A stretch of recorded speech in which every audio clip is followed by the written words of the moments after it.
Guys, there is a ton of shit coming out in the next 60 days, the next 2 months when it comes to the MMO space. If you couldn't tell, I'm pretty excited because we go on dry streaks all the time when it comes to the MMO category. In this video, I'm going to be breaking down some of the games that you could be looking forward to in the next 60 days. Like I said, there is a lot. Before we begin though, be sure to like and subscribe. I'm getting really close to 200k subs, kind of, more or less, and that is my next major milestone. I would really appreciate it if you guys subbed. Also, follow me on Twitch. I'm streaming MMO content almost every single day, practically daily, and it would be great to connect with you guys personally on that platform. When it comes to this video, we're going to be going over some of the things, again, for the next 60 days in chronological order. Depending on when this video gets published, some of the things might already be underway. Let's begin. First, we have an MMO that's been kind of going under the radar, but understandably so due to its mobile cross-platform nature. Sword of Justice has its closed beta test launching September 26th through October 9th. This is a game that was originally a full PC game, but then was redone to be mobile compatible. I personally haven't played much of the game, but I did download the Chinese version that's out right now to see how mobily it felt, and well, the UI is very mobily, but the game doesn't feel nearly as shitty on PC as other mobile cross-platform MMOs. In fact, it's kind of surprised to the point where they reintroduced a full PC UI. I would probably think it's a full PC MMO. Anyways, Sword of Justice is an open-world wuxia MMORPG that has your standard PvE and PvP elements, along with social-driven content such as marriage. You can get married in the game, meaning this is probably the closest a lot of you guys watching this video will ever get to wifing up an Asian woman. Give me a fist bump in the comments if you're an exception. Jokes aside, Sword of Justice does look pretty dated, but considering when this game actually came out in China for the first time back in 2018, it looks pretty good for how old it is. The textures in the world look in line with 2018, what you'd expect from 2018, but the models look good even for current times, if you ask me. Maybe they recently updated the look of the models only. I don't know, but what I do know is that full launch doesn't have an official date yet, but it is expected to be coming out in the coming months. We are finally getting Blue Protocol in the West, as they have just announced their official date for October the 9th. There was a recent beta test that showcased the game globally, and this one is going to be really interesting to see for me because of the way the, wait for it, Shanghai Bokura Network Technology, the new developers of the game, yes, that's their name, have redesigned Blue Protocol into, well, Star Residence. And by the way, a little bit of a sidebar here. I'm not sure why there are a lot of Chinese, I almost said Korean, Chinese LLCs that have the word technology attached to it for some reason. The only reason why I know this is because I lived in China for like 4 years, created my own LLC there, and it is just very common. Just some random company that has technology attached to it. It's just very common for whatever reason. I don't know why I felt the need to share that, but anyways, make no mistake, this is definitely 100% better than the original version from Bandai. A lot of people don't realize how shit it was. However, the caveat is that this version, despite being better, has a more mobile game packaging to it. With that said, the game is playable on mobile, of course, but it's for sure better to be played on PC, similar to how games like Wuthering Waves is playable across both platforms, but way better to be played on PC. When I say the packaging feels more mobile game-like, I mean the UX, the user experience. UI, all the menus, systems, all of it feels very mobile-like. The gameplay feels solid for and on the PC, but interacting with menus, upgrading your gear, all of those things feel like a mobile game. From a game perspective, this is an anime MMORPG that does not have a true open world. Instead, a larger world that's segmented into regions. Star Residence also has action combat that for me felt very much in line with the other action combat Chinese gacha games like Genshin, Wuthering Waves. unlike those gacha games, however, the game content itself is more of an MMO with a touch of exploration found in those, again, Chinese gacha games. Gacha-wise, Star Residence has essentially two different types of banners, one being cosmetic, the other being what's called an Imagine banner, which is essentially a piece of gear that also acts as a skill. If you're interested in the pay-to-win elements, I do have a video on that specifically on my page, but I am trying to refrain from going into too many details for this one. You could also expect to see a short My Honest Thoughts video on it before launch. New World's new expansion, Nighthaven, is set to release October 13th. This is a game that has been recently gaining traction because of how much the game has improved. The big thing holding it back, though, a boring endgame loop, unless you love queuing PvP dungeons non-stop. Despite this, the game has been actually growing and bouncing back mainly because of the core improvements to the game, and now the anticipation of its new expansion, Nighthaven. Nighthaven, while being labeled as a major update launching with Season 10, is being labeled as a free expansion from its community, and I think that's a fair label considering what this update comes with. A brand new zone under a vampire werewolf-esque theme, continued MSQ, new level cap, gear score cap, a complete overhaul on gear progression, and the endgame loop. Aside from the gearing progression and the endgame loop, what excites me the most is the new raid and the new procedurally generated 1-2-3 man dungeons that escalate in difficulty while leveraging loot called the catacombs. By the way, curious as to how many of you guys pronounce that word as catacombs. Catacombs. Let me know in the comment section below if you are a catacomb enjoyer. So yeah, a lot of content worthy of an expansion label and all the excitement the game has been getting. The game has already seen a huge increase in player numbers, and I'm expecting this thing to blow up even more with the expansion. Personally, I'm guessing the Steam chart numbers will reach 50k peak concurrent, around that number. Obviously, that number does not include console players. Let me know what you guys think it'll get to in the comments. Another new KR title is among us, and this one's called Architect. In case you missed it, I had an early impressions video on this one a few months ago, but this one is one I'm not super optimistic about, namely because of how bad the combat looks. To be fair, I never got a chance to play it myself, so do take this with a grain of salt, but from what I could see, the combat looked really static, and there seems to be a chance that auto combat is available considering it's a PC mobile cross-platform game. Now, they did mention in a dev talk that the game focuses on being more of a PC experience, acknowledging the same thing that Aion 2 devs acknowledged, which is that mobile cross-platform games always come at the expense of the PC experience. What is the intended experience then? For starters, Architect supposedly offers a seamless open world focused on maximum immersion, which includes movement abilities tied to exploration like flying, climbing, swimming, flying being a core part. A single channel world design, this for me being one of the more interesting parts, which is a structure that has no channels or instances so that players are sharing the same world. When it comes to the classes, you have 5: warrior, mage, priest, assassin, hunter, all being gender unlocked. Content-wise, both PvE and PvP will be present. The game seems to lean more towards a PvE focus, however, offering a variety of content.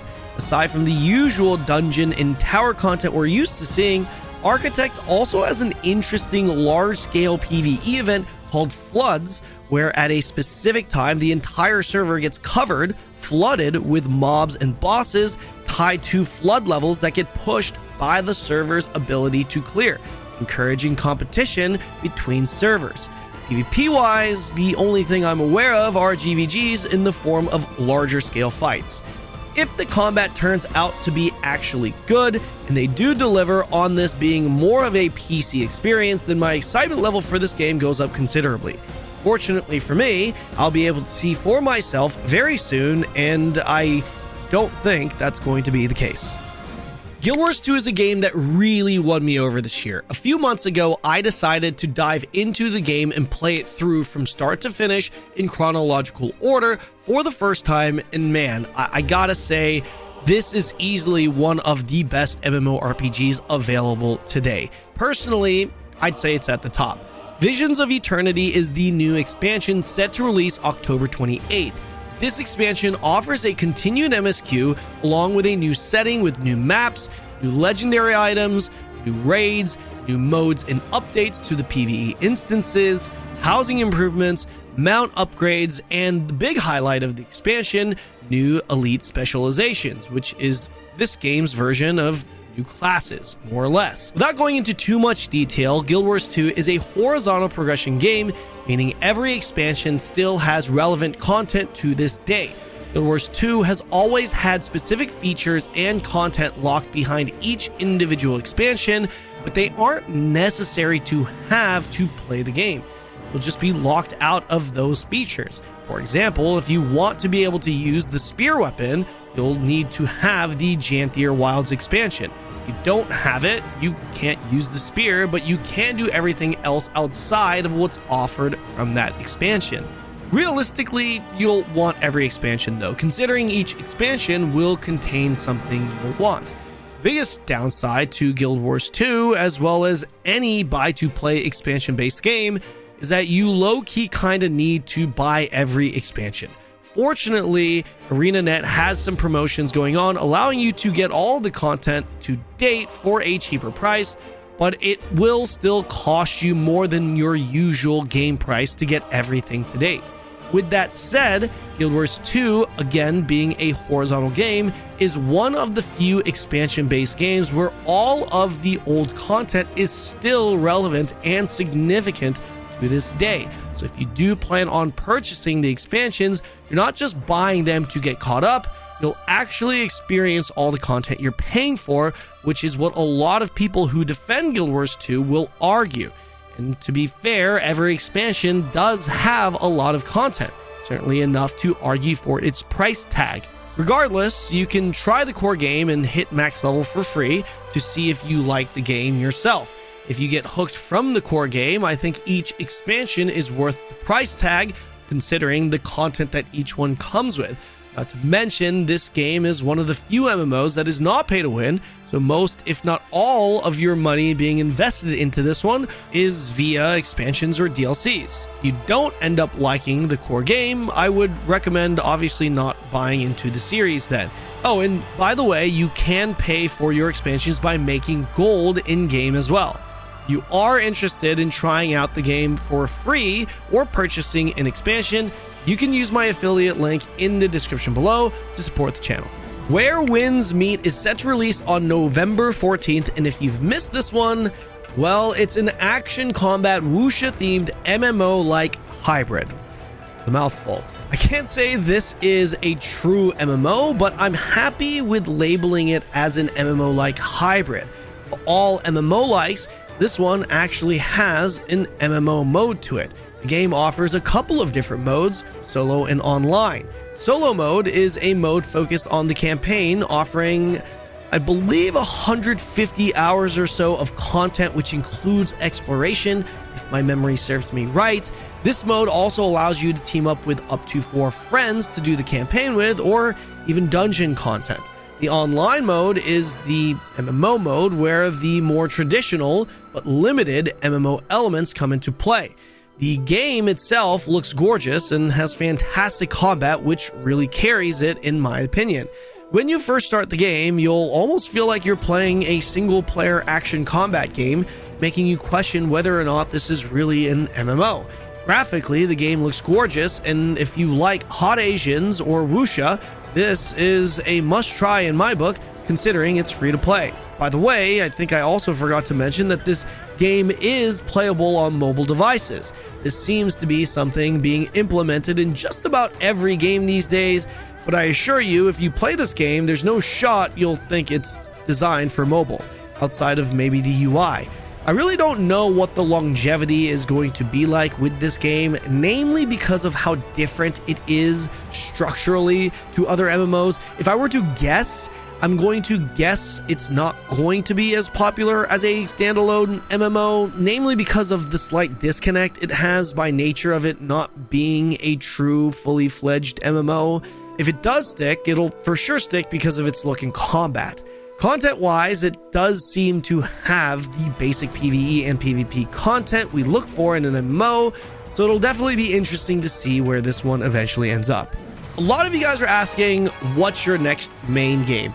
I'm an MMO creator that plans on covering every MMO I can, but if we are talking about a base game I dive deeper into, kind of like how I did with Throne and Lost Ark, Aion 2 is potentially the next one. I say potentially because it's got everything on paper I'm looking for, but I just haven't experienced the gameplay or structure to say that it will be yet. Aion 2 is NCSoft's next flagship game they've gone all in with, and man, do they need to deliver now more than ever. Before going over the game though, I want to mention that Aion 2 is set to release on the 18th in Taiwan, the 19th in Korea, and is expected to have an English client available.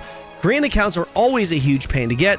Taiwanese accounts are super easy. All you have to do is register an email and you're golden. This is huge for the English-speaking community, allowing us to dive into the game together en masse and not be locked behind a Korean ID.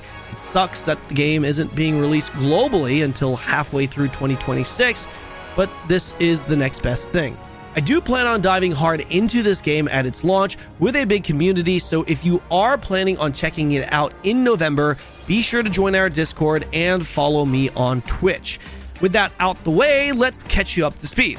This Unreal Engine 5 game graphically looks gorgeous. Too many Unreal Engine 5 MMOs today, however, have these insane models, but in-game they end up looking like shit. As far as I can see with the gameplay footage in Aion 2, your character looks just as good. When it comes to the world, expect a seamless open world based off of the original Aion IP with both PvE and PvP content. They were clear in saying the big focus will be on the PvE content, but also made clear they would not be neglecting the PvP content. Combat has been a huge talking point with Aion 2. Combat is considered to be action combat, but there is absolutely soft targeting as a tab targeting system would have, leading me to believe this is more of a hybrid design. If you ask me, it looks a lot like the action combat mode in Throne and Liberty, where you still select a target but pan your camera via your mouse. On top of this, NC has mentioned they will continue to utilize the combo system that was present in the original Aion. The other major talking point is whether or not this is a real fully fledged PC MMO or mobile slop. Devs have been very clear in acknowledging that pursuing mobile PC cross-platform MMOs always come at the expense of the PC experience, and the overall quality of the game diminishes.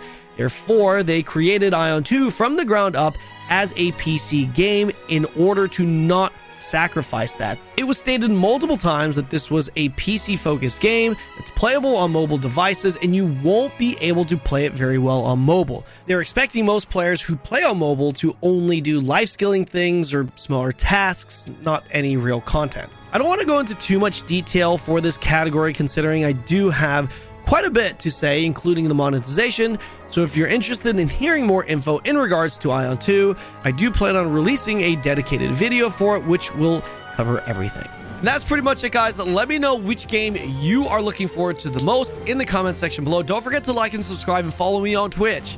See you guys in the next video.